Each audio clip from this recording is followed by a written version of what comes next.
نحمده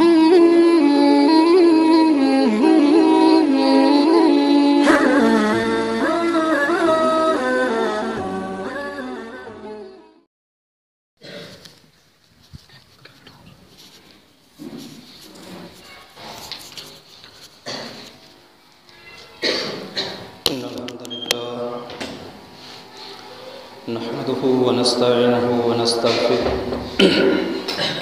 ونعوذ بالله من شرور أنفسنا ومن سيئات أعمالنا من يهده الله فلا مضل له ومن يضلل فلا هادي له وأشهد أن لا إله إلا الله وأشهد أن محمدا عبده ورسوله أما بعد فأعوذ بالله السميع العليم من الشيطان الرجيم من همزه ونفخه ونفثه يا أيها الذين آمنوا اتقوا الله حق تقاته ولا تموتن إلا وأنتم مسلمون يا أيها الناس اتقوا ربكم الذي خلقكم من نفس واحدة وخلق منها زوجها وبث منهما رجالا كثيرا ونساء واتقوا الله الذي تساءلون به والأرحام إن الله كان عليكم رقيبا يا أيها الذين آمنوا اتقوا الله وقولوا قولا سديدا يصلح لكم أعمالكم ويغفر لكم ذنوبكم ومن يطع الله ورسوله فقد فاز فوزا عظيما أما بعد فإن خير الحديث كتاب الله وخير الهدي هدي محمد صلى الله عليه وسلم وشر الأمور محدثاتها وكل محدثة بدعة وكل بدعة ضلالة وكل ضلالة في النار أما بعد فأعوذ بالله من الشيطان الرجيم فلاقتحم العقبة وما أدراك ما العقبة فك رقبة أو إطعام في يوم ذي مسغبة یتیما ذا مقربہ۔ حمد و ثنا، بزرگی، کبریائی، تعریفات، تسبیحات، تحمیدات، تمجیدات، تکبیرات پروردگار کائنات، خالق کائنات، مالک ارض و سما اللہ عز و جل کی ذات اقدس اور اطہر کے لیے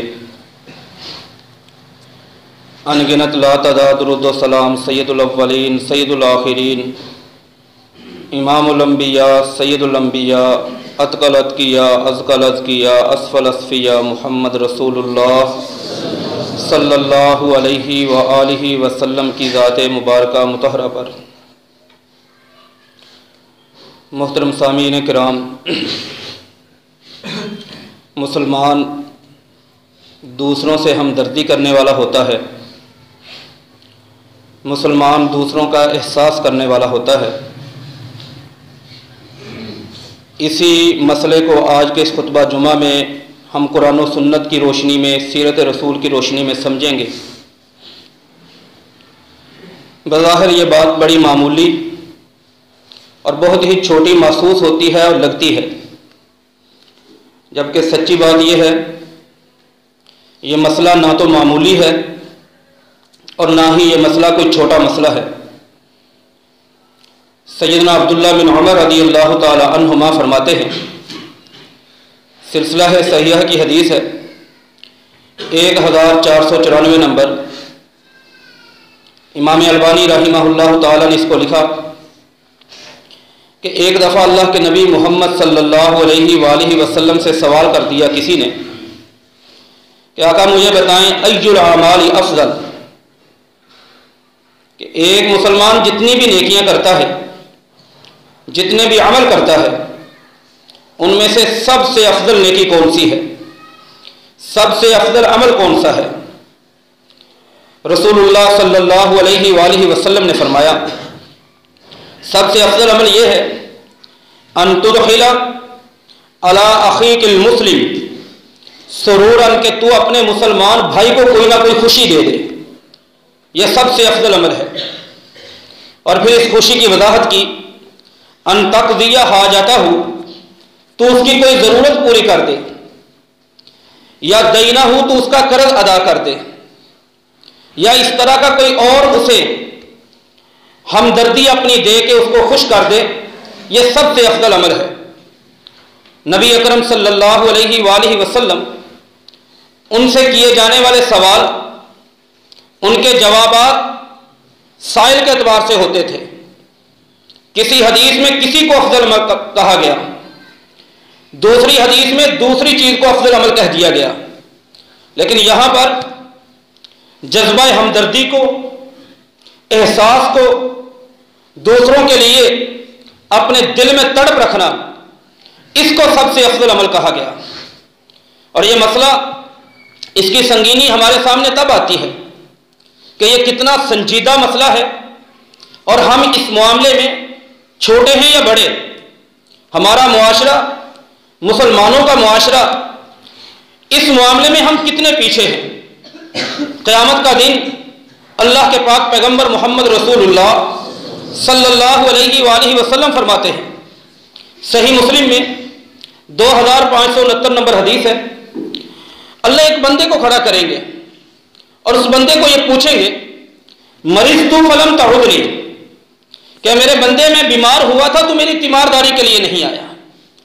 ایسی صفت جس میں کمزوری موجود ہو، کوئی نقص پایا جائے، وہ اللہ تعالیٰ کی ذات کے لائق نہیں، لیکن یہاں پہ اللہ عز و جل خود اپنے اس بندے سے کہیں گے کہ مریض تو فلم تعودنی، میں بیمار ہوا تھا تو میری تیمارداری کے لیے نہیں آیا۔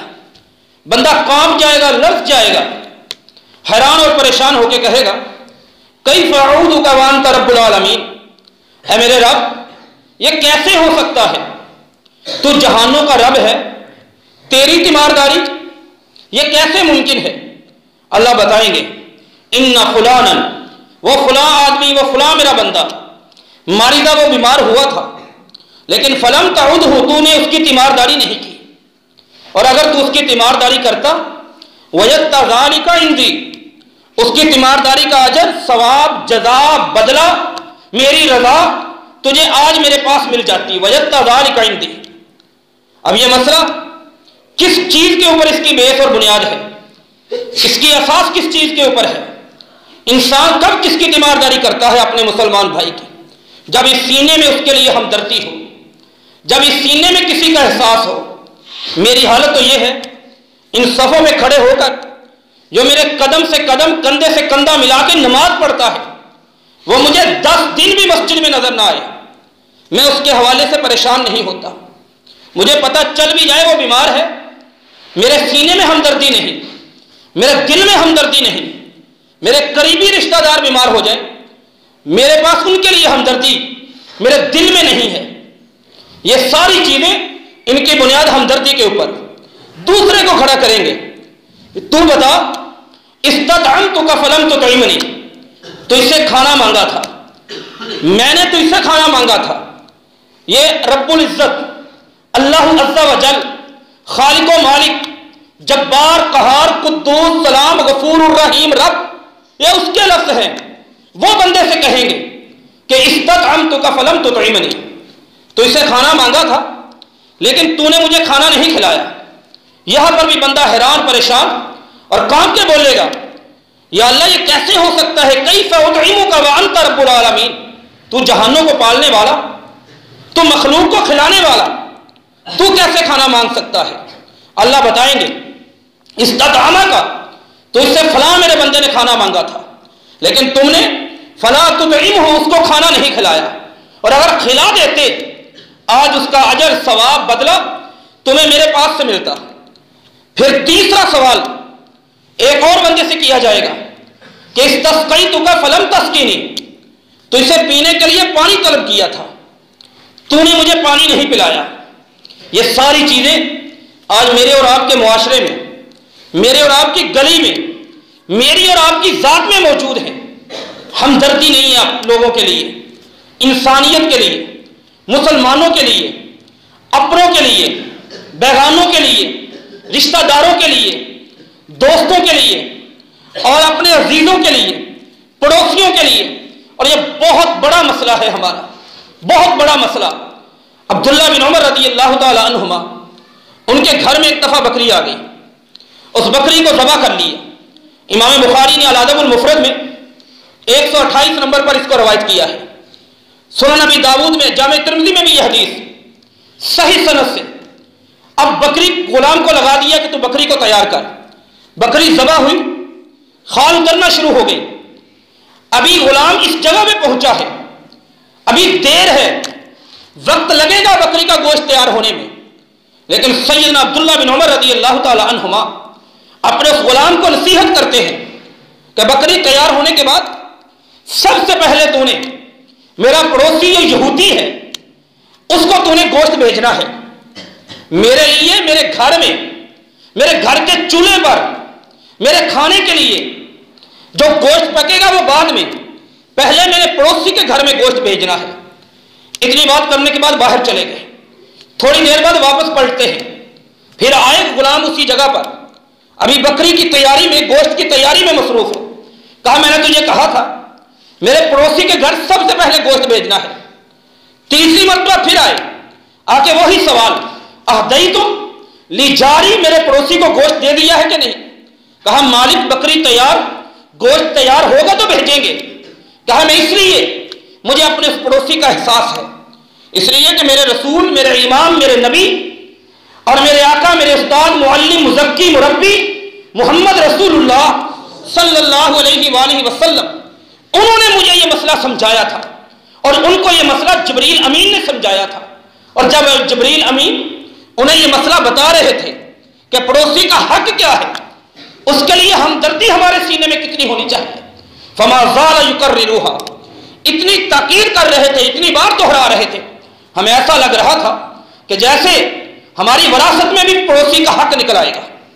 اتنی ہمارے دائیں بائیں کے لوگوں کو ہمارے احساس کی، ہمارے خیال کی، ہماری توجہ کی، ہمارے دھیان کی، ہماری ہمدردیوں کی ضرورت ہے. لیکن ہم اپنی ذات سے سوچنا شروع کرتے ہیں، اپنی ذات پر ہماری سوچ ختم ہوتی ہے. ہمیں اس معاملے میں ایک نہیں، دسیوں بیسیوں نہیں، سینکڑوں عیب لوگوں کے نظر آتے ہیں کہ میں اس سے کیسے تعامل کروں، میں اس سے کیسے اچھائی، بھلائی اور کیسے خیر کا کام کر لوں، کیسے میں اس کے کام آ جاؤں. اس میں فلاں بھی عیب ہے، فلاں بھی عیب ہے. عبداللہ ابن عمر رضی اللہ تعالی عنہما، پڑوسی یہودی ہے، اس بنیاد پر کہ شاید اس کے دل میں دین کی بات اتر جائے. اس کا قبلہ اور ہے، اس کا نبی اور ہے، اس کا رسول اور ہے، اس کا کلمہ اور ہے، اس کی کتاب اور ہے، اس کا مذہب اور ہے، اس کا عقیدہ اور ہے، اس کا دین اور ہے. یہ ساری باتیں اپنی جگہ پر، لیکن پڑوسی ہونے کی وجہ سے، ہمسایہ ہونے کی وجہ سے اس کے حقوق، ان کا زاویہ کچھ اور ہے، ان کا تقاضا کچھ اور ہے. رسول اللہ صلی اللہ علیہ وآلہ وسلم ان کی خدمت میں ایک چھوٹا سا بچہ کام کرتا ہے، ان کی خدمت کرتا ہے. کان یخدم النبی صلی اللہ علیہ وسلم، فمارضہ، بیمار ہو گیا. ہم تو بڑوں کی نا، ایک ہے بیگانے، آپ ان کو بھی چھوڑ دیں، بیگانوں میں رشتہ دار ہیں، ان کو بھی پیچھے کر دیں. رشتہ داروں میں سے بھی ہمارے قریبی رشتہ دار ہیں، وہ بھی بیمار ہو جائیں، ہمارے پاس ان کی تیمارداری کے لیے وقت نہیں. وہ پریشان ہیں، پریشانی سننے کے لیے وقت نہیں. انہیں ہماری ضرورت ہے، ہمارے پاس وقت نہیں. میری اور ہم سب کی اکثریت جن کو اللہ نے توفیق دی ہے ان کو نکال کے ہماری یہ کیفیت ہے.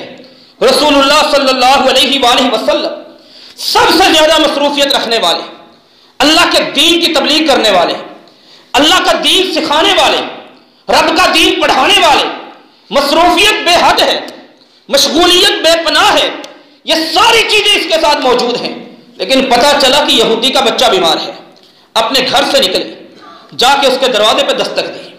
اس بچے کا والد آ کے نکلتا ہے، یہودی تھا، جانتا تھا اچھی طرح، یعرفونہ کما یعرفون ابناءہم، اس طرح وہ میرے نبی کی نبوت کو، میرے رسول کی رسالت کو اس طرح جانتے پہچانتے تھے جس طرح کوئی باپ اپنے بچوں کو پہچانتا ہے.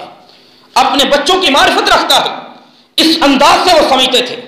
ذرا سوچئے اس یہودی کے دل میں کیا گزری ہوگی، اس یہودی کے دل پہ کیا گزری ہوگی، اس نے کیا سوچا ہوگا کہ نبیوں کا امام، معراج کا مہمان، سید المرسلین، نبیوں کا سردار، آخری نبی، ختم الرسل میرے دروازے پر میرے بچے کی تیمارداری کے لیے، کیا اس نے سوچا ہوگا؟ یقیناً نفسیات یہی کہتی ہیں کہ اس کا یہاں پر وہ ہکا بکا رہ گیا ہوگا، سوچنے سمجھنے کی صلاحیت اس سے سلب ہو چکی ہوگی کہ آخری نبی میرے دروازے پر بڑوں کا پتہ لینے کے لیے۔ ہمارا تو بڑوں میں سے بیماری کی بات نہیں، یہ دور کی بات ہے۔ بندہ ہو، بڑا ہو اور وہ فوت ہو جائے، اگر ہمیں پتہ ہے نا وہ غریب ہے، میرے جانے کا کوئی نوٹس نہیں لے گا، ہم تو اس کے جنازے تک شرکت نہیں کرتے، کیونکہ وہ کمزور ہوتا ہے مال کے اعتبار سے، دنیا میں اس کا سٹیٹس نہیں ہوتا، دنیا میں اس کا رتبہ نہیں ہوتا، دنیا میں اس کا مرتبہ نہیں ہوتا۔ جنازہ بھی ہم وہ پڑھتے ہیں یہاں پہ میری حاضری کا نوٹس لیا جائے، میرے آنے کی موجودگی، میری آمد، میرا وہاں پہ وجود، اس کو کوئی محسوس کرے کہ یہ ہمارے جنازے میں آیا تھا۔ تعلقات ان کو آگے بڑھانے کے لیے ہم جنازے پڑھتے ہیں، یہاں پہ جنازے کی بات نہیں، جنازے سے بہت پیچھے کی بات ہے کہ وہ بیمار ہوا ہے، بڑا ہوتا، بزرگ ہوتا، کوئی لمبی عمر والا ہوتا، تعلق والا ہوتا، یہ بات اور تھی۔ بچہ ہے، چھوٹا بچہ، اس کی بیماری پر بھی اللہ کے نبی محمد صلی اللہ علیہ وآلہ وسلم اس کی چوکھٹ پہ، اس کے دروازے پہ جا پہنچے، بچے کی تیمارداری کی۔ بچہ یہودی تھا، کہا اسلم، اسلام قبول کر لے۔ کون نہ کر سکتا ہے ایسے موقع پر؟ انسان اتنی ہمدردی کرے، اتنا احساس کسی کا کرے کہ وہ بچہ ہے، چھوٹا ہے، بیمار ہے، اس کا پتہ لینے کے لیے چلا جائے، بیمار پرسی کے لیے چلا جائے، تیمارداری کے لیے چلا جائے، عیادت کے لیے چلا جائے، دکھ بانٹنے کے لیے چلا جائے، تکلیف شیئر کرنے کے لیے چلا جائے۔ کیسے وہ نہ کرتا، کیسے اس کا باپ نہ کرتا؟ بچے نے آنکھ گھما کے اپنے باپ کی طرف دیکھا۔ ہمت نہیں ہوتی لوگوں کو کہ وہ آپ کی دعوت کو ریجیکٹ کر دیں، آپ کی بات کو وہ ٹھکرا دیں، تردید کر دیں اس کی۔ جب ہم کسی کے لیے نرم ہوں گے، ہم سب سے پہلے ہم خالص کتاب و سنت کو ماننے والے حاملین کتاب و سنت ہیں، لیکن اس ملک پاکستان میں کسی سے بھی پوچھ لو، سب سے سخت اور خشک لوگ کون ہیں، ہمارا نام لیا جائے گا۔ دین ہمارا سب سے خالص ہے، سب سے خالص۔ لیکن حیرانگی ہے، اگر خالص چیز کو دنیا میں بیچنا شروع کر دیں، اس کے پھٹے صاف ہو جاتے ہیں، اس کے کاؤنٹر صاف ہو جاتے ہیں، اس کی دکان صاف ہو جاتی ہے، اس کی چیز خالص ہونے کی وجہ سے ہم خالص دین لے کے بیٹھے ہیں، لیکن ہمارے قریب آنے کے لیے کوئی تیار نہیں۔ اس میں ایک پہلو، ایک اس کا بہت بڑا فیکٹر اور ایک اس کی بہت بڑی وجہ، یہ ہمارے رویے ہیں، یہ ہماری خشکی، ہمارا ہمدردی سے عاری ہونا، احساس سے عاری ہونا۔ وہ بندہ آپ کی دعوت کو ٹھکرا نہیں سکا، باپ کی طرف دیکھا، باپ نے فوراً کہا اطیع ابا القاسم، ابو القاسم کی بات مان لے۔ کسی کو کنیت سے پکارنا، اس میں احترام ہوتا ہے، وقار ہوتا ہے، تعظیم ہوتی ہے، ادب ہوتا ہے۔ کسی کا نام لینا عرب کے کلچر، ثقافت، تہذیب، تمدن میں، رسم و رواج میں، عرب کی گلیوں میں، مکانوں میں، چوکوں میں، چراہوں میں، عرب کے دماغوں میں، عرب کے ذہنوں میں، عرب کی عقلوں میں کسی کو نام لے کر مخاطب کرنا، یہ تعظیم کا باعث اور سبب نہیں۔ کسی کو کنیت سے، یہ کہتا ہے اطیع ابا القاسم، میرے نبی محمد صلی اللہ علیہ وسلم، ان کی کنیت کہہ کے ان کی اطاعت کر لے، فرما برداری کر لے۔ بچے نے اسلام قبول کر لیا، اس تیمارداری کی برکت، وہاں پہ جانے کی برکت، بچہ، میرے نبی صلی اللہ علیہ وسلم کہتے ہیں الحمدللہ الذی انقذہ من النار، تمام تعریفیں اس اللہ کی ذات کے لیے۔ ابو داؤد میں 3997 نمبر حدیث ہے، فرمایا تمام تعریفیں اس ذات کے لیے جس ذات نے اس کو جہنم کی آگ سے بچا لیا۔ آپ کا یہ جملہ، آپ کا یہ فکرہ اس بچے کے جنت میں جانے کا سرٹیفکیٹ ہے، سند ہے کہ وہ بندہ، بچہ جنت میں جائے گا، جہنم میں نہیں جائے گا، جہنم سے بچا لیا گیا۔ اور اپنے صحابہ کو جا کے کہا صلو علی اخیکم، وہ بچہ نہیں رہا، وہ ملت اسلامیہ کا فرد بن چکا ہے، ملت اسلامیہ میں داخل ہو چکا ہے، امت مسلمہ اس کا فرد بن چکا ہے۔ جاؤ جا کے اپنے اس بھائی کا جنازہ پڑھو۔ اس کی بنیاد کیا ہے؟ اس کے اسلام قبول کرنے کی۔ اگر میرے کسی سے پیش آنے میں، کسی سے ملنے میں، برتاؤ میں، رہن سہن میں ہمدردی سب سے زیادہ، ہم آج کے مسلمان ایسے مسلمان ہیں، سب سے زیادہ ہماری مخالفت، مخاصمت، عداوت، بغض، کینہ، نفرت، لڑائی، جھگڑا، فساد، انتشار، افتراق، اختلاف، مقدمہ، کیس، ڈگری، عدالت، تھانہ، کچہری، سب سے زیادہ یا اپنے رشتہ داروں کے ساتھ یا اپنے پڑوسیوں کے ساتھ ہیں۔ ہم وہ مسلمان ہیں جن کے حوالے سے سب سے زیادہ ہمیں ضرورت یہ تھی ہم ہمدردی کے ساتھ زندگی گزارتے، مل جل کے زندگی گزارتے، اچھے انداز سے زندگی گزارتے۔ سب سے زیادہ وہ بیمار ہو جائے، وہ تڑپتا رہے، وہ سسکتا رہے، ہمارے اندر ہمدردی کا پہلو نہیں۔ کبھی سوچیں، اپنے پاکستان پر غور کر لیں، اس عرض وطن پہ غور کر لیں، اس ملک پہ غور کریں، اس وطن پہ غور کریں۔ لاہور میں چلے جائیں، آپ کو سب سے پہلے بڑے بڑے ہاسپٹل جو نظر آتے ہیں، اگر کسی خاتون کا مسئلہ ہے، اس کا اپنے مخصوص ایام میں کسی بچے کے تولد کا مسئلہ ہے، ولادت کا مسئلہ ہے، سب سے زیادہ وہ ہاسپٹل جہاں پہ ایسی خواتین کا علاج کیا جاتا ہے، وہ ہاسپٹل کون سا ہے؟ Lady Wellington hospital. کس کا بنایا ہوا؟ انگریز کا بنایا ہوا، جو تیرے قبلے کو قبلہ نہیں مانتا، تیرے قرآن کو قرآن نہیں مانتا، تیرے نبی کو نبی نہیں مانتا، تیرے رب کو رب نہیں مانتا، تیرے دین کو سچا نہیں مانتا، اس کا بنایا ہوا۔ دوسرے ہاسپٹل پہ آ جاؤ، گنگا رام ہاسپٹل، کس کا بنایا ہوا؟ جو ہنومان کی بندر کی پوجا کرتا ہے، جو گائے کو متا کہتا ہے، ماں کہتا ہے، اور اس سے پاکیزگیاں حاصل کرتا ہے، اس کا بنایا ہوا۔ جو سینکڑوں معبودوں کا پجاری ہے، باطل معبودوں کا پجاری، سینکڑوں باطل معبودوں کا، اس کا بنایا ہوا۔ تیسرے ہاسپٹل پہ آ جائیں، گلاب دیوی ہاسپٹل، کس کا بنایا ہوا؟ غیر مسلموں کا بنایا ہوا۔ ادھر چلے جاؤ، سب سے بڑا جنوبی پنجاب کا ہاسپٹل وکٹوریا ہاسپٹل ہے، ملکہ وکٹوریا کا بنایا ہوا، لندن سے اٹھ کے آئی، برطانیہ سے اٹھ کے آئی، کرسچن ہے، نام نہاد کرسچن، تثلیث کی قائل ہے، عیسیٰ علیہ السلام کو اللہ کا بیٹا مانتی ہے، تیرے دین کو، تیرے رب کو، تیرے قرآن کو، تیرے کلام کو، میرے نبی، میرے رسول، کسی چیز کو نہیں مانتی۔ لیکن ہمدردی کا عالم دیکھیں، کہاں سے 7 سمندر پار سے اٹھ کے آئی، مریضوں کے لیے، دکھیوں کے لیے، تکلیف میں مبتلا لوگوں کے لیے کتنا بڑا پروجیکٹ بنا کے چلی گئی۔ جنوبی پنجاب کا سب سے بڑا ہاسپٹل لاہور میں چلے جاؤ، کتنے مریضوں کے علاج کے لیے بنے، جن کا آخرت میں کوئی حصہ نہیں، جن میں کوئی اجر نہیں ملنا۔ انہوں نے یہ کیوں کیا ہے؟ ہمدردی بھی ہے ایک وجہ، ہمدردی، دوسرا اپنا دنیا کے اندر نام پیدا کرنا، اور میرے دین کا یہ حصہ ہے۔ اللہ نے کہا لیس البر ان تولوا وجوہکم قبل المشرق والمغرب ولکن البر من آمن باللہ والیوم الآخر والملائکۃ والکتاب والنبیین وآتى المال على حبہ ذوی القربى والیتامى والمساکین۔ میرے دین کا حصہ ہے، میرے ایمان کا حصہ ہے، میرے نیکی کا حصہ ہے، ان پر مال خرچ کرنا، ان پر ہمدردی کا اظہار کرنا۔ میرے نبی صلی اللہ علیہ وآلہ وسلم، ان کے اسوہ سے یہ چیزیں کس کے لیے ہیں، یہ معاملات کس کے لیے ہیں؟ اور نبی صلی اللہ علیہ وسلم، بد نصیبی یہ ہے، یہ لوگ جن کا آخرت میں کوئی حصہ نہیں، باطل دین، باطل مذہب، باطل عقیدے پر ہیں، ان کا کام کرنے کا ٹرسٹ بنا کے بیٹھے ہیں لوگوں کی خدمت کرنے کے لیے۔ ان کے ڈاکٹر آ کے میڈیکل کیمپ لگاتے ہیں لوگوں کی ہمدردی جتانے کے لیے، ان کی ایمبولینس سے ہمارے ملک میں چلتی ہیں لوگوں کی ہمدردی کے لیے۔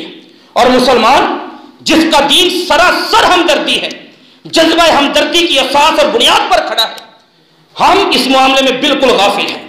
اپنے دائیں بائیں اڑوس پڑوس میں، اپنے رشتہ داروں میں بیمار بندہ، اس کے لیے ٹائم ہمارے پاس، وقت ہمارے پاس نہیں۔ میں نے عرض کیا میرے ساتھ جو کھڑا ہو، میرے ٹخنے سے ٹخنا ملائے، میرے قدم سے قدم ملائے، میری صف میں کھڑا ہو کے نماز پڑھے، اگر وہ 10 دن مجھے مسجد میں نظر نہ آئے، مجھے اس پر کوئی سروکار نہیں، میرے پاس اس کے لیے حال پوچھنے کے لیے وقت نہیں۔ کیا یہ نبی صلی اللہ علیہ وسلم کا طریقہ تھا؟ پھر انداز ہمارا اوپر سے، اگر کسی کی مدد کر بھی دی نا، ہمارا انداز بڑا عجیب ہے، کتنا یہ فکر آپ سنتے ہیں، ہم سب سنتے ہیں، نیکی کا زمانہ نہیں۔ کون کہتا ہے؟ کیوں کہتا ہے؟ کبھی غور کیا اس فکرے کی بنیاد کس چیز پہ ہے؟ نیکی کا زمانہ نہیں۔ پوچھیں بھائی ہوا کیا تھا؟ بتائے گا یہ بیمار ہوا تھا، اس کا علاج کروایا تھا، آج دیکھو نیکی کا زمانہ نہیں۔ اگر کرتے بھی ہیں تو زمانے کے لیے نیکی کرتے ہیں کہ جس کے ساتھ نیکی کر دی اب مجھے جھک کے سلام کرے، جس کے ساتھ نیکی کر دی وہ ہمیشہ میری موافقت کرے، میں غلط بولوں تب بھی میری موافقت کرے، میں صحیح بولوں تب بھی وہ میرا حمایتی معاون مددگار بن کے رہے۔ یہ اس بندے کی سوچ ہے، نیکی کا زمانہ نہیں۔ جس نے رب کے لیے نیکی کرنی ہے، جس کی ہمدردی رب کے لیے ہے، جس کا احساس رب کے لیے ہے، اس کے لیے ہر زمانہ ہی نیکی کا ہے۔ اس نے نیکی کی اللہ کے لیے ہے، کرنی اللہ کے لیے ہے، اس کے لیے ہر زمانہ نیکی کا ہے۔ یہ سوچ ہمدردی کرنی نہیں، اگر کرنی ہے تو دنیا کو دیکھ کر، اپنی پارٹی کو دیکھ کر، سیاسی پوزیشن کو دیکھ کر، سیاسی تعلق کو دیکھ کر، باپ دادا کی 60 سال پرانی لڑائیاں دیکھ کر، کیا یہ انداز تھا دین میں؟ میرے نبی محمد صلی اللہ علیہ وسلم جب کسی سے ہمدردی کرتے تھے، کسی سے اچھا برتاؤ کرتے تھے، یہ انداز تھا، یہ طریقہ تھا رسول اللہ صلی اللہ علیہ وسلم۔ اٹھائیے صحیح بخاری، 9 مرتبہ یہ حدیث صحیح بخاری میں امام بخاری رحمہ اللہ تعالیٰ نے نقل کی، 9 مرتبہ۔ جابر بن عبداللہ بن عمر بن حرام رضی اللہ تعالیٰ عنہ فرماتے ہیں کننا فی غزوۃ، کسی غزوہ میں تھے، واپس آ رہے تھے، نبی صلی اللہ علیہ وآلہ وسلم وہ بھی ہمارے ساتھ تھے۔ فابطا علیہ جمالی، میرے اونٹ نے مجھے پیچھے کر دیا، وآیا، وہ تھک گیا، فتخلفت، میں پیچھے رہ گیا۔ اتنے میں اللہ کے نبی صلی اللہ علیہ وآلہ وسلم آئے۔ ہمدردی کسے کہتے ہیں؟ ہمدردی کیسے کی جاتی ہے اپنے مسلمان بھائیوں کے ساتھ؟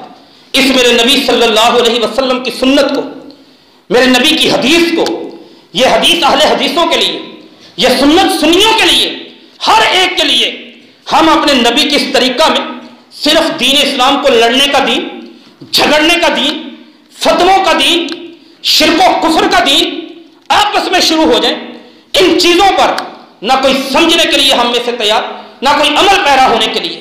انداز کیا ہے؟ پیچھے رہ گئے۔ نبی صلی اللہ علیہ وسلم آ کے ملے، کہا جابر پریشان لگتے ہو؟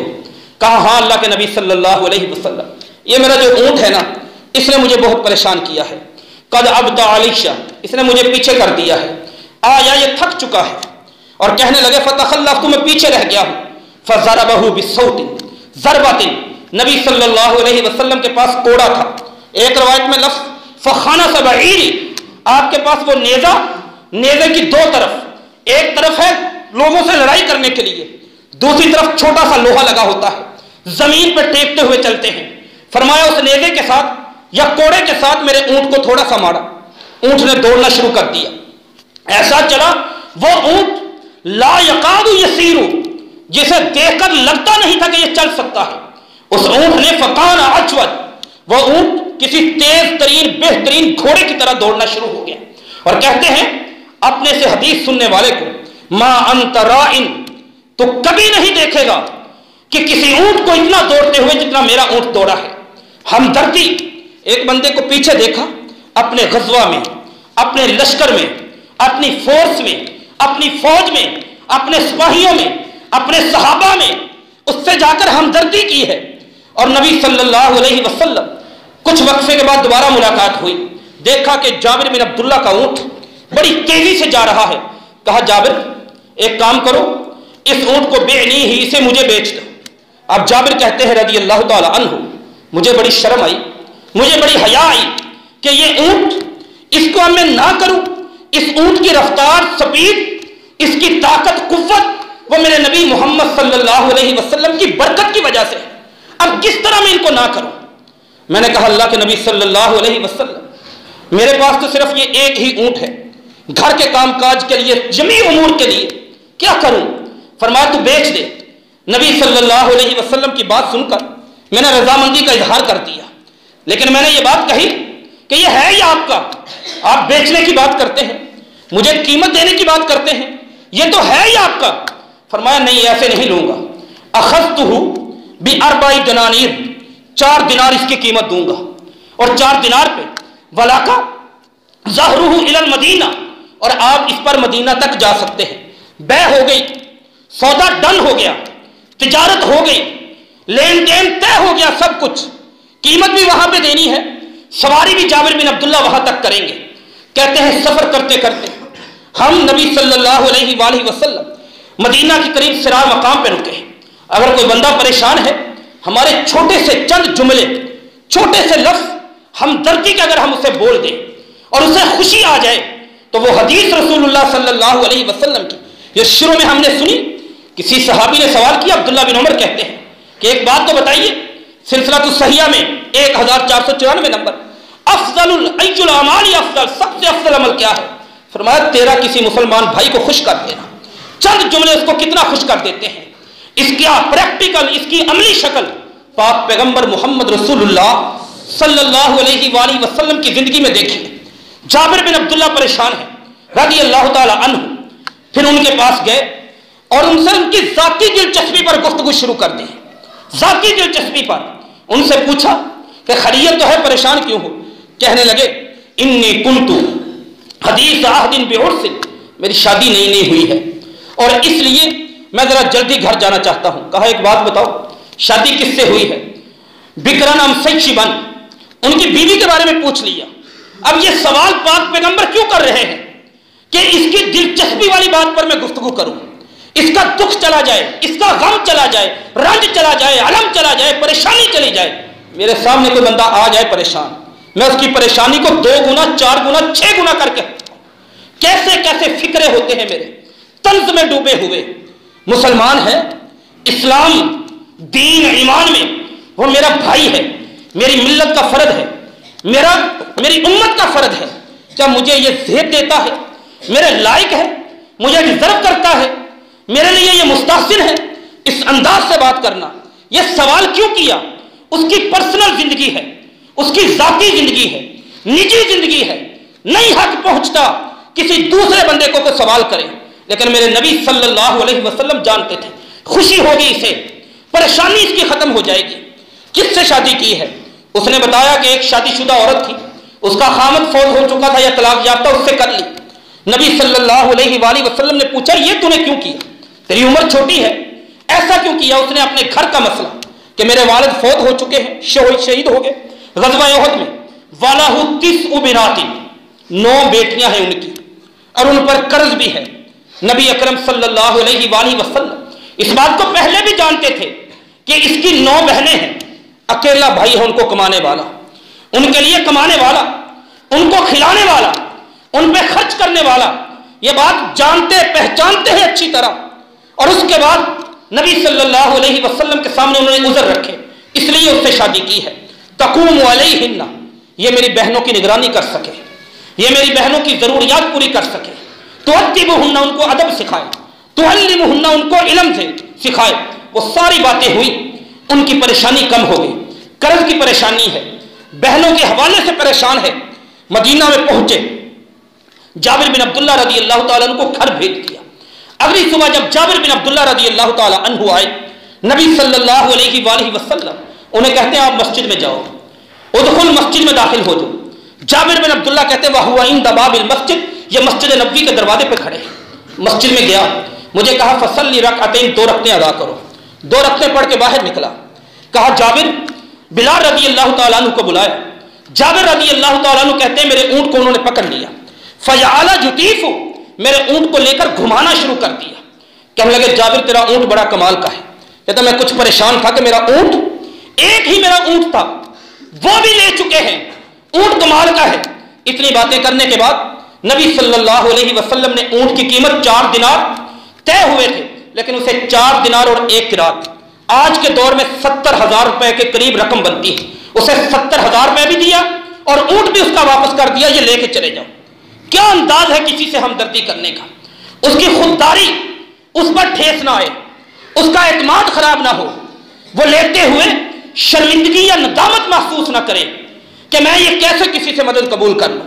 اس انداز سے ان کی مدد کی، چاہتے تو سیدھے بھی رقم دے سکتے تھے، لیکن اونٹ لے لیا، اونٹ کی قیمت بنا کے جب ان کو رقم دے دی پھر اونٹ بھی دے دیا، کہا یہ لے جاؤ، یہ ہے میرے نبی کی سنت، میرے نبی کا ضابطہ، میرے نبی کا دستور، میرے نبی کا منشور، میرے نبی کا طریقہ کسی سے ہمدردی کرنے کا، کسی کی خیر خواہی کرنے کا، کسی کا احساس کرنے کا، اور یہی طریقہ سلف صالحین میں موجود تھا۔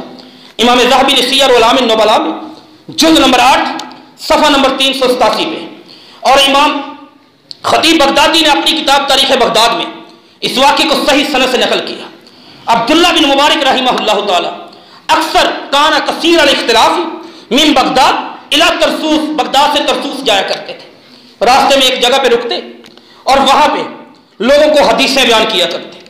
ان کی حدیثوں میں ایک نوجوان آتا، بڑے ذوق شوق سے، بڑی توجہ سے ان کی حدیثیں سنا کرتا، سوال کیا کرتا، کان یقوم بحوائجہ، ان کی ضروریات، ان کی پریشانیاں وہ بھی پوری کرتا، ان کے کام وضو کا پانی، وضو کے لیے پانی، دوسرے امور بھی کیا کرتا، حدیث بھی بڑے ذوق شوق سے سنتا۔ ہم جو پڑھانے والے استاد ہیں یا ہم جو طالب علم ہیں، ہمارے ساتھ جو تعلق ہے، ہمیں محدثین کی زندگیوں سے سبق سیکھنا چاہیے، کس انداز سے وہ دوسروں کے لیے ہمدردی۔ اسلام ایک مکمل ضابطۂ حیات ہے، اور اسلام ہمدردی کا دین ہے، الفت کا دین ہے، محبت کا دین ہے، خیر خواہی کا دین ہے، لوگوں کے کام آنے کا دین ہے۔ جہنم میں جانے کی ایک وجہ یہ بھی ہے کہ میرا سینہ لوگوں کی ہمدردی سے خالی ہو جائے۔ ما سلککم فی سقر قالوا لم نک من المصلین ولم نک نطعم المسکین۔ قیامت کا انکار کیا ہے؟ ان آیتوں میں کیا کہا گیا کہ جہنم میں کون سی چیز لے آئی؟ کیا جواب دیں گے؟ قیامت نہیں آئی، ابھی آنی ہے، جزا سزا کے فیصلے ہونے ہیں، لیکن پہلے بتا دیا جہنم میں جانے کی ایک وجہ اللہ کے حق میں ڈنڈی مارنا، جہنم میں جانے کی دوسری وجہ لم نک نطعم المسکین، لوگ اس کے ساتھ ہمدردی نہ ہونا، ان کو کھانا نہ کھلانا، مسکینوں کو ان کا احساس سینے میں نہ ہو، ان کے لیے تڑپنا نہ ہو میری زندگی میں، ان کے لیے پریشانی نہ ہو۔ وہ ہمارے قریبی رشتہ دار بھی ہیں، ہمارے یہ باہر کے آئے ہوئے مسافر طلباء بھی ہیں، ہمارے مدرسے میں رہنے والے بھی ہیں، ہماری معاشرتی زندگی میں رہنے والی ہماری گلی کے لوگ بھی ہیں، ہمارے پڑوسی بھی ہیں، رشتہ دار بھی ہیں، دور کے قریب کے سبھی لوگ اس میں آئیں گے۔ میں دیکھوں کہ میں اس معاملے میں کہاں پہ کھڑا ہوں۔ تو عبداللہ ابن مبارک رحمہ اللہ تعالی، ایک دفعہ بندہ نظر نہیں آیا، پریشان ہو گئے کہ وہ نوجوان نظر نہیں آیا۔ کسی سے پوچھا کہ ایک نوجوان آتا تھا، سبق حدیث کا سنتا تھا، بڑے ذوق شوق سے، بڑی دلچسپی سے، آج میں نے اسے نہیں دیکھا، کوئی بتائے گا کہاں ہے؟ کسی نے بتایا کہ کسی سے قرض لیا تھا، کان محبوسا بدینہ، قرض کی وجہ سے جو غریب ہے، جس نے قرض لینا ہے، اس نے اس پر کیس کر دیا ہے، جیل میں ہے۔ کہا فاستدل علیہ، کوئی ہے جو مجھے اس کا راستہ بتا دے، جس کو اس نے پیسے دینے تھے؟ بتا دیا، اس کے پاس گئے، ایک سائڈ پہ علیحدہ کیا۔ میں نیکی کرتا ہوں نا، کسی کے ہمدردی دکھانے کی کوشش کہ 10 لوگوں کو پتا چلے کہ اس نے کسی کے ساتھ کام کیا ہے، بتاتا ہوں لوگوں کو مجلسوں میں بیٹھ کر، یہ نیکی زمانے کے لیے ہے، ایسی نیکی کے بعد میرے جیسے فرد کہتے ہیں نیکی کا زمانہ نہیں، لیکن اگر نیکی رب کے لیے ہے، پھر وہ میرے ساتھ وفا کرے یا نہ کرے، اچھائی کرے یا نہ کرے، بھلائی کرے یا نہ کرے، وہ میرے ساتھ نیک رہے یا نہ رہے، تعلق اچھا رکھے یا نہ رکھے، میرے لیے زمانہ نیکی کا ہے، کیونکہ میں نے نیکی رب کے لیے کرنی ہے۔ اب اس کے مالک کو بلایا جس نے قرض دیا ہوا تھا، کہنے لگے تو نے اس نوجوان سے قرض لینا ہے، اسے جیل میں پھینکوا دیا ہے، جیل میں پڑے رہنے سے تجھے پیسے مل جائیں گے؟ کہنے لگا نہیں، میں اس کا پیسے اس کے ادا کرتا ہوں، قرض ادا کرتا ہوں، ایک شرط ہے کہ کبھی اسے پتہ نہ چلے کہ اس کا قرض ادا کس نے کیا ہے۔ یہ ہے کسی سے ہمدردی کرنے کا انداز، ہمدردی کرنے کا طریقہ۔ اور اگر اس ہمدردی کو ہم اپنے ایمان میں لے آئیں، اسلام کا حصہ بنا لیں، آخری جو بڑی سمجھنے والی بات ہے، ہمیں ملے گا کیا؟ امام منذری نے ترغیب و ترہیب میں 885 نمبر، مصنف ابن ابی شیبہ میں، امام بیہقی نے شعب الایمان میں اس روایت کو نقل کیا، البانی رحمہ اللہ تعالیٰ کا صحیح کا حکم ہے کہ کان راہب، ایک راہب اپنے گنبد میں عبادت کرتا ہے، 60 سال تک عبادت کرتا رہا، کان یعبد 60 سنہ، 60 سال گزر گئے عبادت کرتے کرتے۔ 60 سال کے بعد باہر نکلا، شیطان نے بہکا دیا، پھسلا دیا، گمراہ کر دیا، زنا جیسی کبیر اور کبیرہ گناہ اس کا ارتکاب کر بیٹھا، 1-2 مرتبہ نہیں، تسلسل کے ساتھ۔ اس کے بعد اللہ کا ڈر، ندامت، توبہ کا دروازہ اللہ نے کھلا رکھا ہے، لیکن توبہ شرطوں کے ساتھ کی جائے۔ اب سچی توبہ یہ کرتا ہے، بھاگتا ہے، ایک عبادت والی جگہ پہ آ کے بیٹھ گیا، اسی دکھ میں پریشانی میں میں گناہ کر بیٹھا ہوں. اسی دکھ اور پریشانی میں اسے 3 دن گزر گئے، نہ کچھ کھایا نہ پیا. 3 دن کے بعد کسی نے اسے آتاہ رغیفن، ایک روٹی، ایک چھوٹی سی روٹی اسے دے دی. روٹی کھانے لگا، ایک دائیں ایک بائیں آ گیا. روٹی کا سوال کر دیا، روٹی کو 2 حصوں میں تقسیم کیا. 2 حصوں میں تقسیم کر کے ایک دائیں والے کو دے دی، ایک بائیں والے کو دے دی. خود کچھ نہیں کھایا اور کچھ ہی لمحوں کے بعد اسے موت آ گئی. سیدنا عبداللہ بن مسعود رضی اللہ تعالیٰ عنہ اس حدیث کے راوی ہیں. مرنے کے بعد کہتے ہیں جب اس کی نیکیوں کا وزن ہو یا قیامت والے دن ہوگا، پہلے سے کچھ چیزوں کی خبر، جیسے ما سلککم فی سقر، کیسے وہ تم جہنم میں پہنچے، لم نکن من المصلین، وہ والا معاملہ. کہا نیکیوں کا جب وزن ہوگا تو نیکیوں کے وزن میں اس کی 60 سال کی عبادت فی کفۃ، ایک پلڑے میں رکھی گئی، اور اس کا وہ گناہ ایک پلڑے میں. گناہ بھاری ہو گیا، 60 سال کی عبادت چھوٹی ہو گئی، ہلکی ہو گئی. اب اس کی وہ ایک ہمدردی والی نیکی، ایک روٹی تقسیم کرنے والی نیکی، وہ اس پلڑے میں رکھی گئی. اب اس کا گناہ کہیں ہلکا ہو گیا، اس کی نیکی کہیں پہ بھاری ہو گئی. ہمدردی سے ہونے والی نیکی بعض دفعہ اتنی وزنی ہوتی ہے. تو ہمارا ایمان، ہمارا اسلام ایسا ہونا چاہیے، ایک ہمدرد مسلمان والا، جیسے ہمارے نبی محمد صلی اللہ علیہ وسلم کی سنت ہے. اللہ سے دعا ہے اللہ تعالی ہم سب کو ان چیزوں پر عمل پیرا ہونے کی توفیق عطا فرمائے. وآخر دعوانا الحمد للہ رب العالمین.